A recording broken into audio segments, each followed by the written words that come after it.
Welcome. In this session, we will discuss some of the questions from UGC NET September 2024 Women Studies paper. Now, the very first question talks about women face issues related to vocational training and work environment that prevents them from entering the job market, and this adversely would affect what? This would affect the productivity related to the work. So, if there is inadequate training spaces, if there is unsupportive workplaces, what is the first thing that gets affected? The correct answer here is productivity.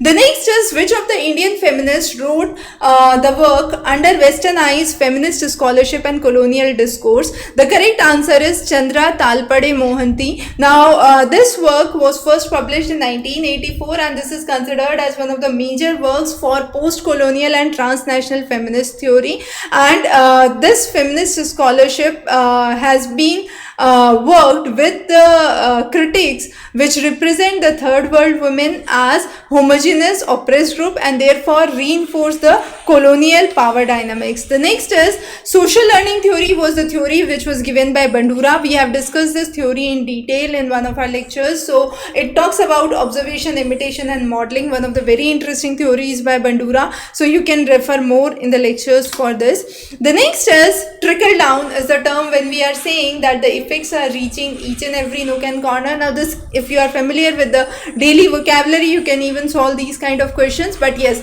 the correct answer here is trickle down effect, and this is one of the major economic theories and the theory of regional development, where we say the benefits would reach the bottom or the grassroots level through the trickle down. Decentralization is directly empowering the local level people, and it's not the impact of reaching the grassroots levels, and therefore trickle down would be the right answer. The next is gender denotes women, men and other genders depending on the socio-cultural factors. So here what is asked is the basic definition of gender. So it refers to the roles, behaviors, identity that society attributes to the people, whether they are perceived as women, men or transgender, and this is shaped only on the basis of the social cultural factors and not on the basis of biological, physiological or psychological factors.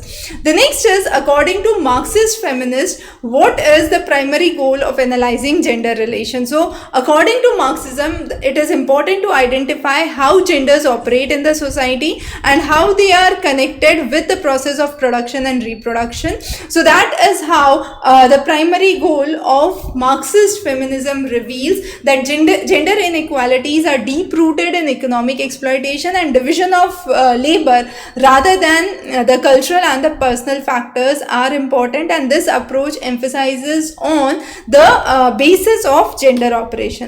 The next is, which of the following is not an initiative of women? So Naga Mothers Association is a major association working in Nagaland. Meria Pabis is an association in Manipur.